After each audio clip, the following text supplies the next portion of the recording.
Western Bulldogs, on welfare and on the move.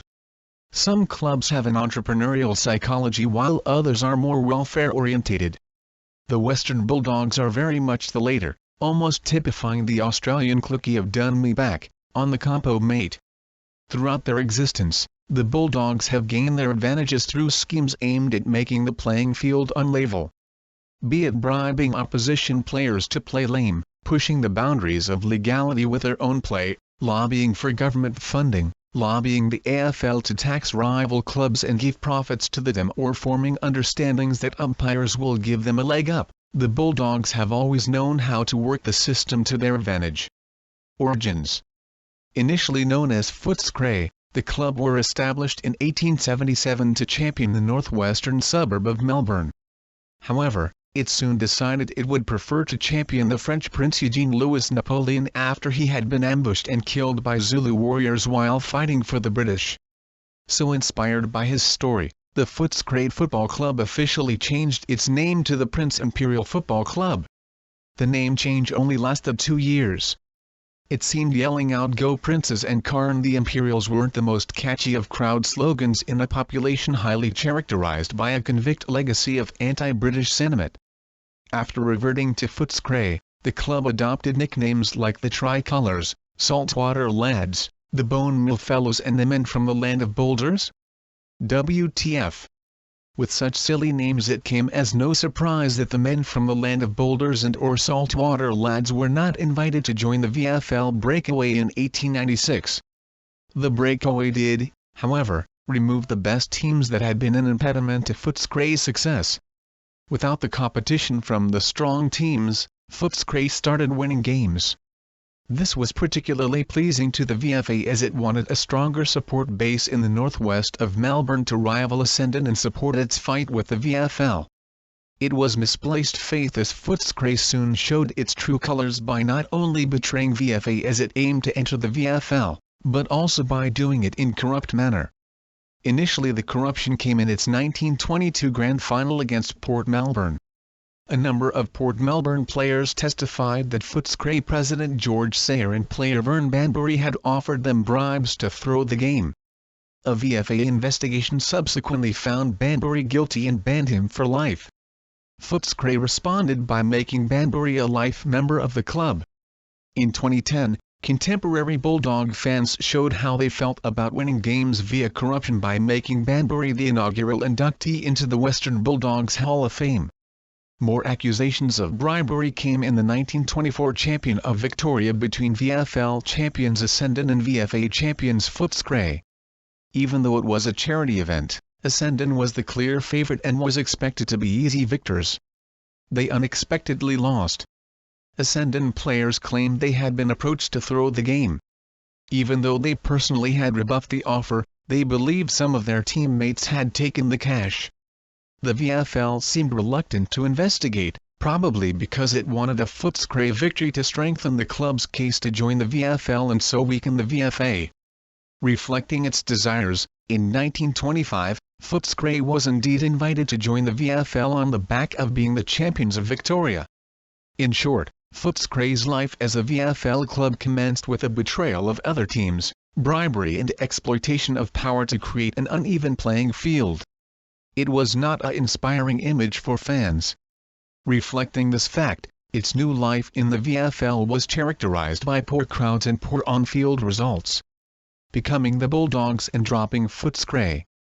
In 1938, they changed their name from Tricolours to the Bulldogs. Local legend that this was because a bulldog accidentally led them onto the field. It is an odd legend to believe considering that animals and livestock are rarely smuggled into enclosed grounds. A rare exception was when Sydney fans smuggled in a pick and wrote "4" on it in reference to a particularly big-boned full forward. Even if it were smuggled in, it is more likely that it bolted from the dressing room in fear than accidentally wandered into the race and then strutted onto the ground with players behind it. Whatever happened on that day with the Bulldog, the name was popular because it retained British pride, but did so in a way that had a bit more of the bogan than royal feel. In 1954, they won their first and only fairly won premiership. In the 1970s, as the inner-city suburbs of Collingwood and Carlton began to be gentrified with an influx of yuppies and migrants with little interest in football, Footscray got an influx of Vietnamese refugees. Although Carlton and Collingwood were able to get their migrants and yuppies interested in football, Footscray could not. As a result, it tittered on the edge of extinction and was only saved due to the generosity of other clubs. In 1996, the club responded to the lack of local support by changing its name to the Western Bulldogs. The name change was made in the hope that the Bulldogs could represent suburbs outside of the Footscray demographic. In that regard, it could be defined as the marketing equivalent of white flight. By dropping Footscray from its name, the multicultural image of the Footscray suburb had far less influence when defining the image of the club. Instead, the club marketed itself as the Western Suburb Battlers that took pride in British symbolism. Government funding. As well as changing its name, the club tried to improve its financial position by cultivating support from politicians. It instantly found an ally in Prime Minister John Howard. Even though Howard's true love was the English games of rugby league and cricket, he was a committed monarchist and the Bulldogs' image naturally attracted him. Howard announced that government would contribute $8 million to spearhead a redevelopment of the Bulldogs' home ground. John Howard funding the Bulldog Battlers. Former Prime Minister John Howard was not a Bulldogs fan, but he was a monarchist and was keen to fund what was referred to as the Howard Battlers.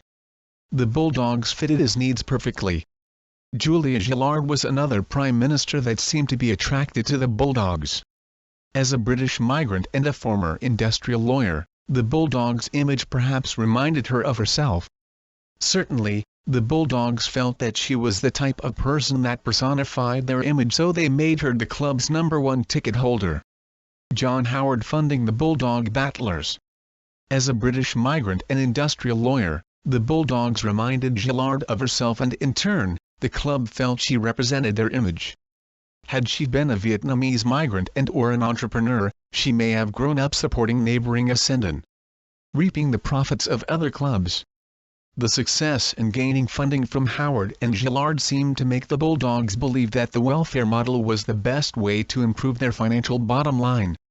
Reflecting this fact, in 2013, new Bulldogs president Peter Gordon from industrial law firm Slater & Gordon decided that not only should government be targeted for funding, but so should other clubs.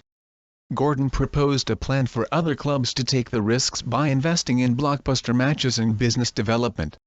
The AFL would then impose a tax on these clubs and the proceeds of the tax would be given to the Bulldogs. Gordon's plan was the business equivalent of a worker trying to get ahead in life by enlisting a lawyer to help him say, "Done me back, need the compo mate." Nevertheless, the AFL decided to indeed give Gordon what he wanted. Free-kick Bulldogs. Perhaps to avoid the necessity to allocate excessive funds to the Bulldogs, in 2016, it appeared that the AFL decided that it would try to give the club some help on the field. Some rumors proposed that the AFL was considering a one-hand one-bounce rule change for Bulldog players. Other rumors proposed that the AFL was considering letting the Bulldogs take a second shot on goal if their first one just missed. As with all rumors, it was not always easy to separate fact from fiction.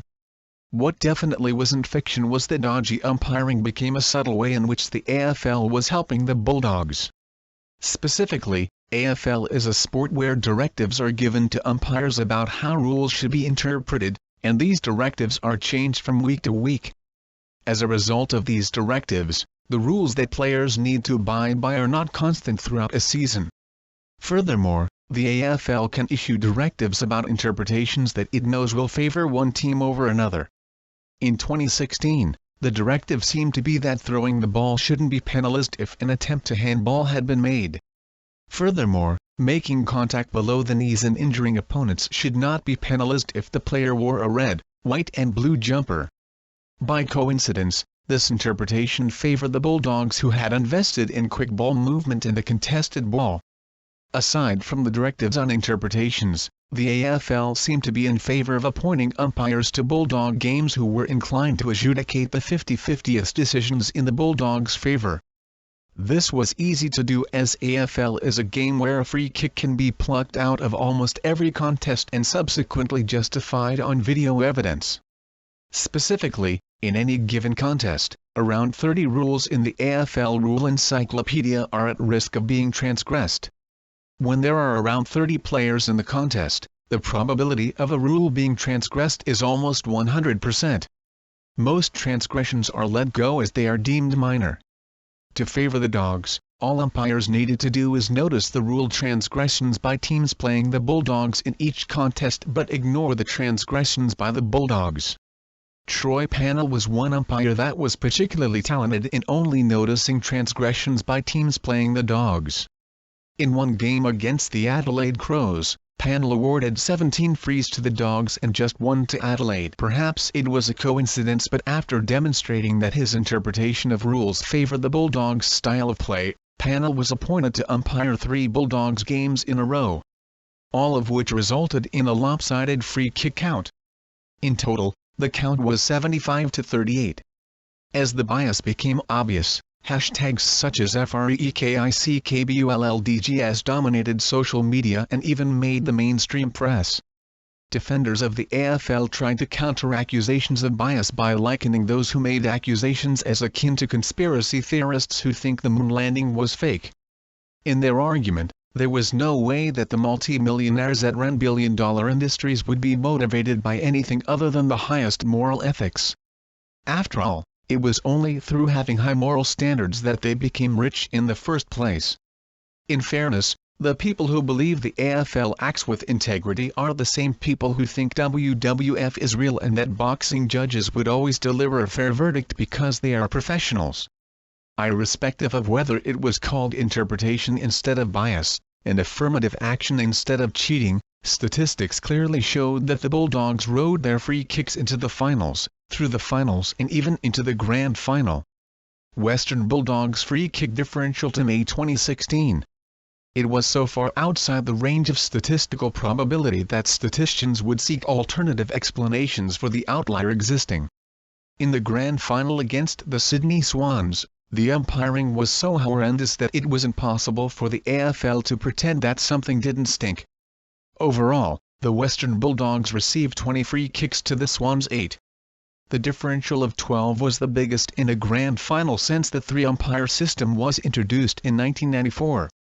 Furthermore, throughout the game, Bulldog players consistently threw themselves headfirst at the legs of opposing Swans players in a way that was extremely dangerous as it can break bones and tear leg tendons. No free kicks were paid. The ploy continued until a key Swans player suffered medial ligament damage which ended his match after his knees had been taken from beneath him. At that point, the grand final was lost. Although free kicks are sometimes let go in order to keep the game flowing, generally umpires draw a line on safety. In the grand final, they didn't when it would have required the Bulldogs being penalized. Contact below knees 2016 grand final. Free kicks don't get more obvious than the one that cost Dan Hanbury his 2016 grand final, but it was not paid. Once Hanbury went down, the grand final was over. The bias was so obvious that the AFL made a rare comment that the umpiring was below expectations. Despite the obvious bias, the 3 umpires Matt Stevick, Simon Meredith and Scott Jeffery continued to officiate the big games in subsequent seasons. While here may not have been a directive in writing to favor the Bulldogs, there was an understanding that the AFL would like a Bulldogs victory. It seemed that with the AFL not wanting to favor the Dogs with even more money off the field, it had decided that it was on the field where help would be directed. Just like the corruption that surrounded their entry into the AFL, the Bulldogs' victory showed that the more things change, the more they stay the same. Roy Morgan research Western Bulldogs supporters are 2001 when compared to other Australians. 27% more likely than the average person to be in the lowest FG socio-economic group. 34% more likely than the average person to vote for the ALP. 38% more likely to smoke cigarettes.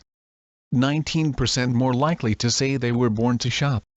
2004 when compared to other AFL supporters.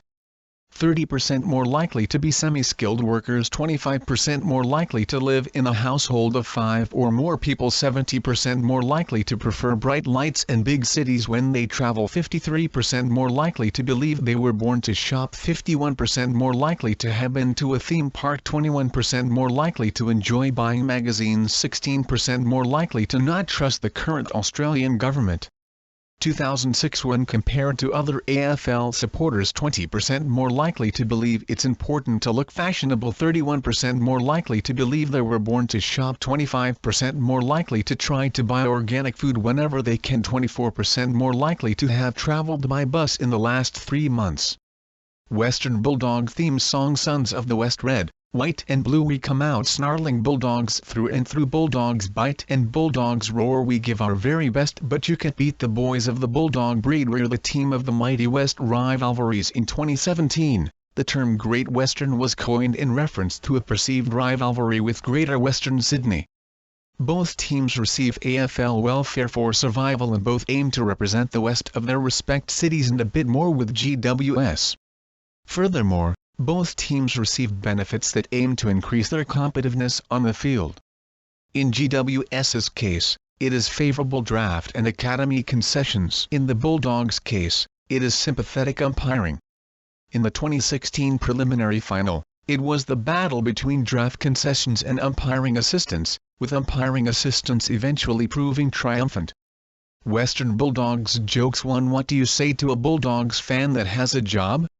Can I have a Big Mac and medium fries, please? 2. Why can't Bulldogs supporters get a drink at the Whitten Oval? Because all the cups are at Windy Hill and the mugs are playing footy. 3. A Footscray fan took his Bulldog to the pub and was enjoying a few beers until the footy scores appeared on the TV. When it was announced that the Bulldogs had lost, the dog went mad, knocking over tables and snapping at other drinkers. What's got into your dog? Asked the barman. He just can't handle it when Footscray is beaten, explained the fan. Geez, what does he do when they win? Don't know. I've only had him for 2 seasons. Co.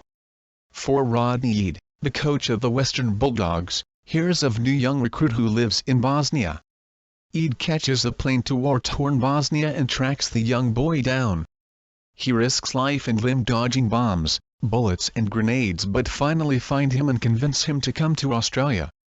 The boy does a full pre-season, plays all the practice matches and gets picked on the bench in the seniors for the first game of the year. 10 minutes into the first quarter, Chris Grant goes down with a severe knee injury. Eade turns to the boy and says, "This is it, son, go to centre half forward and show us what you can do." The boy proceeds to play the greatest debut game in AFL history. He kicks 9 goals, takes Mark of the Year, and kicks the winning goal after the siren from outside 50. The Western Bulldogs cheer him off the ground and give him 3 cheers back in the rooms. Eade tells the team what the boy from Bosnia has been through and that he is a model lesson for all. Eade then pulls the boy aside and says, "Go into my office, son, ring your mother and tell her what you did today." He proceeds to do so. "Mum," he says down the phone, "guess what I did today?" "I don't care what you did today," his mother replies. "I tell you what happened here today," she goes on. "Your dad was murdered, our house torched, our car blown up, your sister raped and your brother abducted." "Gee," says the boy. "I feel a bit responsible for what happened." The mother replies, "So you should be. If it wasn't for you we wouldn't have shifted to Footscray." Icon Ted Whitten, tough rover who was not afraid to let a stray fist hit an opponent in the face. His own face also seemed to bear an uncanny resemblance to a bulldog. Simon Beasley, although the Bulldogs never had any hope of winning the flag, Beasley's performances in front of goal in the 80s at least ensured they made some headlines. Doug Hawkins, amassed a club record of games, 329 games. Was asked to retire but left to play a final year with Fitzroy.